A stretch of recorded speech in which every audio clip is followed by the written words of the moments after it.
Thank you, Professor Mandelson, and also Mr. Bob for the invitation. I think it's the last presentation. Everybody is tired, so I hope I don't make you really bored. This is a case study, and it has some real life example. This is a case study from India where there was a super cyclone in the year 99, and I tried to find out whether the presence of mangrove had any impact on the damages from the cyclone. And using those data, I am trying to justify here whether preserving mangrove can be an adaptation strategy for climate change. This is a SANDEE sponsored study. They financed this project, and Professor Jeff Vincent of Duke University was my advisor for this. So first of all, I thank Jeff, and I also thank SANDEE and Inamda. So here,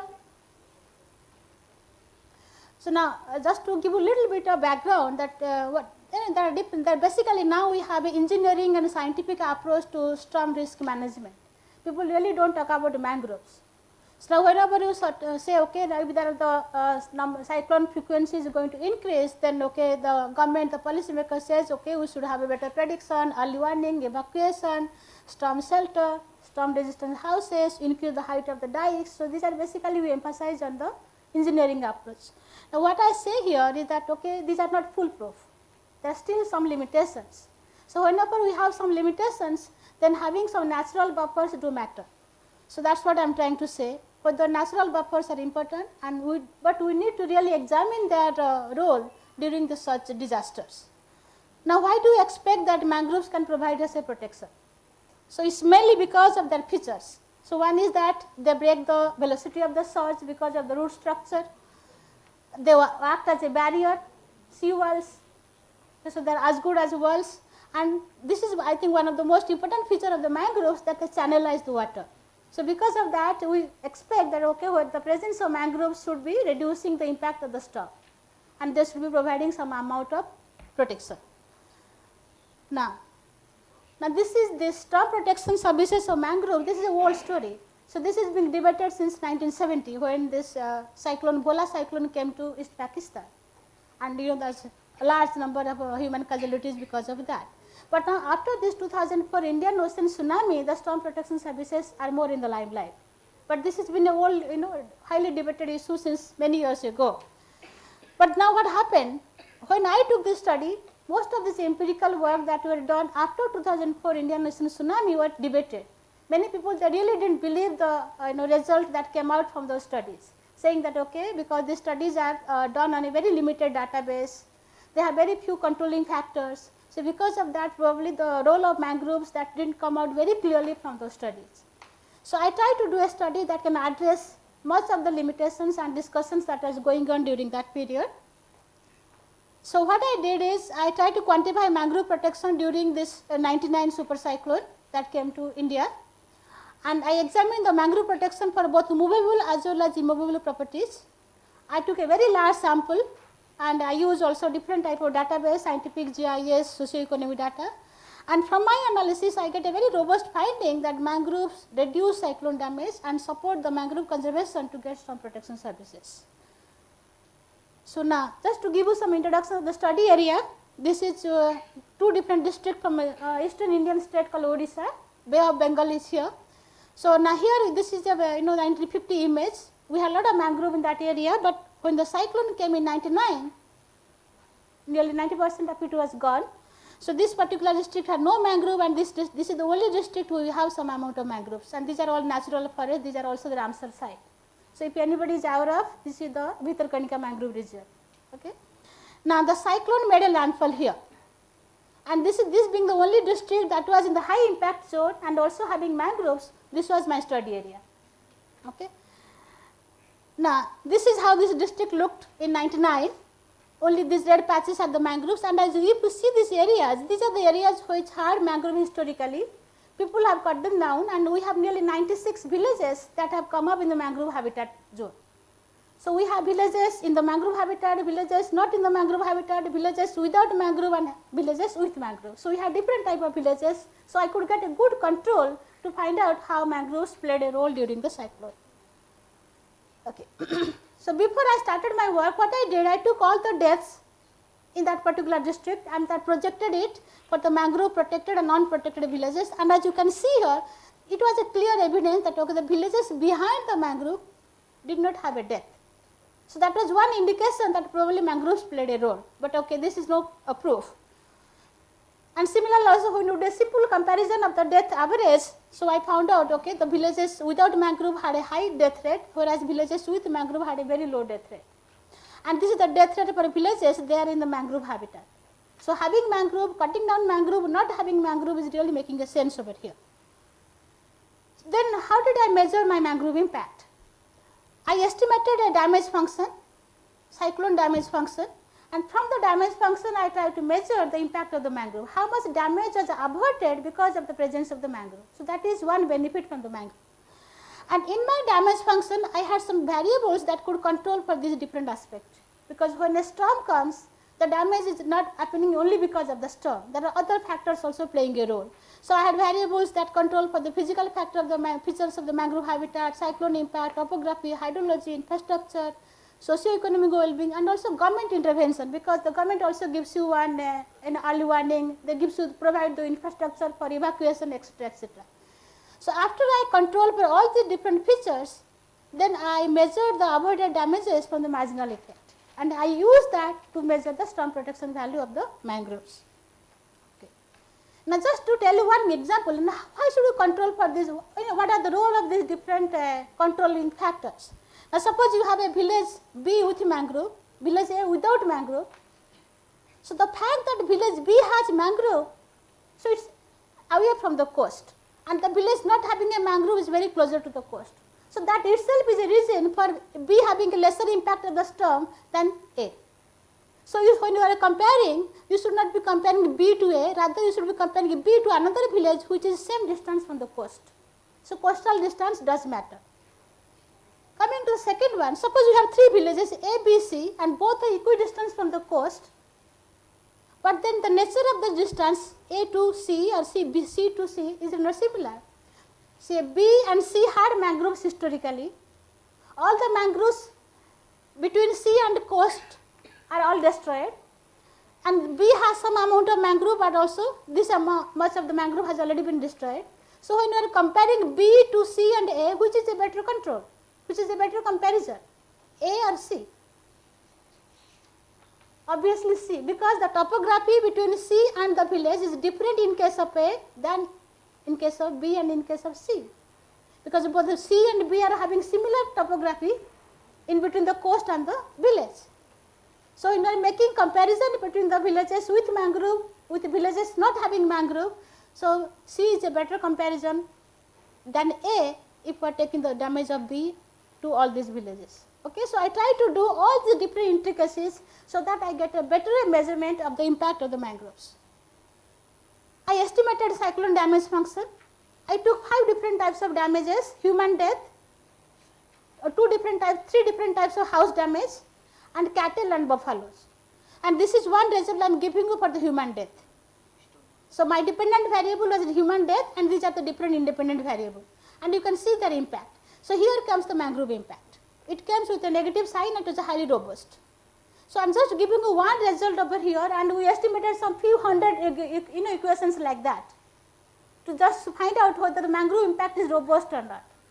So as it is coming out significant and with a negative sign, so I use this is the marginal effect of the mangrove, and I use this number to measure out how much would have been the human death had mangrove not been there. If this is 0, then how much will be the damage?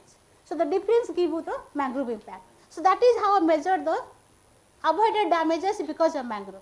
Similarly, I measure the avoided damages because of mangrove for other house damages and also cattle and buffalo.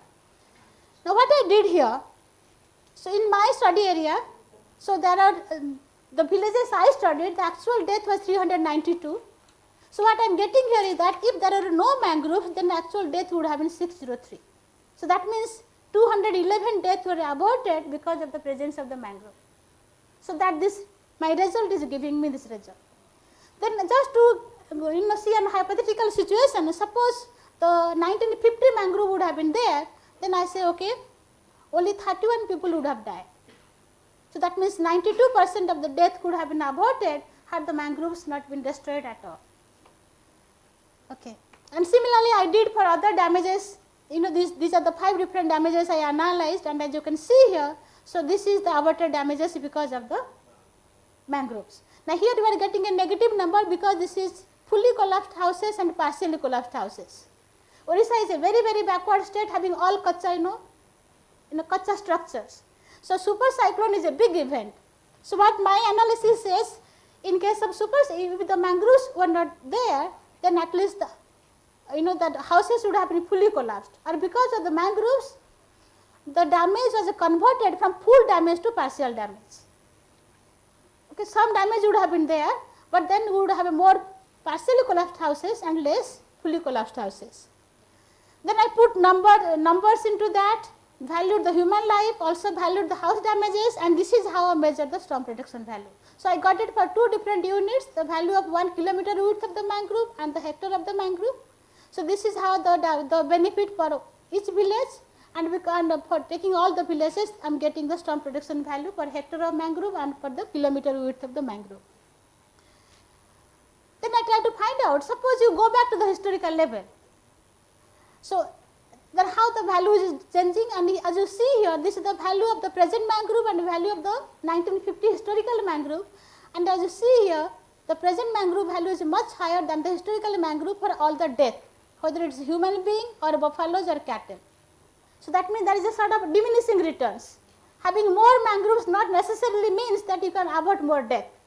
But in case of housing case, the historical mangrove value is coming out much higher than the present mangrove. That means if you have more mangroves, more house damage can be averted. But that's not happening in case of death. Then similarly, just to find out, if you increase your mangrove width, then whether your storm protection value is increasing or not, then you are getting a turning point over here. That means the optimal mangrove, width to get the best storm protection value is coming out up to 1.5 kilometers. Okay. Then I try to find out, we also have other sources of storm protection. We have dikes, we have storm shelter, and also we have early warning system. So these are some of the results. We are still this is ongoing work we are still doing now. So as you see here, this is for a different area, not for the entire district that I gave you the result. So here when you compare this result, the actual death was 197 for those villages, and without mangrove the death would have been 331. Without storm shelter it would have been 404. Without early warning the death would have been much higher. And without dikes, it would have been 257. So as you can see here, mangroves are also doing equally well like storm shelter. That is an engineering approach. And they are doing better than dikes. And of course, early warning is much better. So this is one result that also says that mangroves as a storm protection measure, as an adaptation measure, are good. They are doing equally well like other engineering approaches. And here, and according to the dikes, mangrove has no other, they are not increasing your damage, they are giving you some protection, but here at least dikes, they have caused nearly 74% of the swept away houses. The villages which are next to the dikes, they have more of these damages, swept away houses, and also more of the cattle loss. Okay. Now then I come to this cost benefit analysis. Whether you are, can you justify the preservation of mangroves as an adaptation to storm protection? Now, I am not taking any of those climate models. So these are all based on the actual data for that study area. I am using cyclone frequency from 1900 to 2000. So as you see here, the annual probability of the cyclone is really increasing over the years. Now these are the very severe cyclones. That's a highly cyclone prone area. Almost every year we have one cyclone, but here I am taking only the very severe and super cyclones. So as you see here, the frequency has gone up. So using those frequencies, I try to analyze the benefit. So now what you get here, now what is the cost of having mangroves? Because the mangrove forest I have in my study area are all natural forest. So there is no cost. So the only cost is the land price. If you are having mangroves, then your land cannot be used for other uses. So I took land price as the opportunity cost of having mangroves. And from that, this is the land price, which is like a present value for all the future benefits. And now suppose you are getting return from the land at the rate of 8%, then this is your annual return from the land. If we are expecting a return at 12%, then this is the annual return from the land. So if we are preserving our mangroves, these are our costs. Because the cyclones, they come once in a year. So you cannot have a stream of benefit and stream of cost, right? So we have to analyze everything. So, sorry. Yeah. So you have, these are the different costs and different assumptions. And for the benefit, so I used the storm protection value per hectare of mangroves. So this was the storm protection benefit per hectare. And then I used the cyclone probability, and then I got the annual return of the storm protection value. So as you can see here, this annual value is coming out to be higher than these two. Whether you are getting a return at 8% or 12%, your return from storm protection services is much higher if you are preserving the mangroves. Here I have just taken only 5 different damages. Mangrove may be protecting other damages, they may be giving you protection from other damages, say agricultural damages, other sort of house damages, or maybe they are protecting your, other stuff. I haven't taken anything else into account. Similarly, mangrove also has other benefits. But at least on the basis of storm protection and on the basis of these 5 different damages that I talked about, you have an economic case, strong case that okay, mangrove preservation is justified. Now land prices are also going up. But at the same time, and the land being a marketable commodity, so the land price is reflecting the change in demand and supply. But these values are also can be changed. And if you have the climate change, then this probability will increase. With more cyclone, this probability will increase. So at that same case, your storm protection value also will go up. So you can, if you have future scenarios, you can always change this cost benefit analysis to see how in the future these values, cost and benefit measures are going to change. Suppose you ignore everything else, all the house damages, cattle, everything. Only on the basis of a human death, I know that mangroves are protecting human life. Can you justify the mangrove preservation? Still, here I am getting a case result. Ignoring your house damages, ignoring your cattle loss. So this is annual benefit per hectare of mangrove for protecting human life. And this is the cost that we have measured in the previous slide. So this is still higher. Now this is the value of a human life I have taken from Orissa. It's a very, very lower estimate. Whereas if you see here, these are the estimates for India. The value of human life varies from here to here. So this is at 2001 prices, and if you take into account the inflation factor, then these are the value of human life for India from different studies. So I have taken a very, very low estimate because people are very poor over there. I have used a value transfer taking the per capita income of Orissa. So if I use these measures, then the storm protection value of mangroves are going to much, much higher than the benefit, the cost of preserving the mangroves. Okay. So this is how I try to do that, and the basis of that I think these conclusions are very straightforward. Mangrove reduce human death, the death would have nearly doubled, and annualized storm protection benefit of mangrove for reducing these damages was found higher than the annual return from the other land uses. That justifies mangrove preservation as an adaptation strategy. Okay. So then coming to the policy, use of engineering approach is not the only option. Mangrove preservation is also another option. But here I am not talking about mangrove planting, because there are a lot of other issues involved over there. But what I say here is that if we have mangroves, then protecting those mangroves to adapt to climate change is an economically viable option. Thanks. Yeah.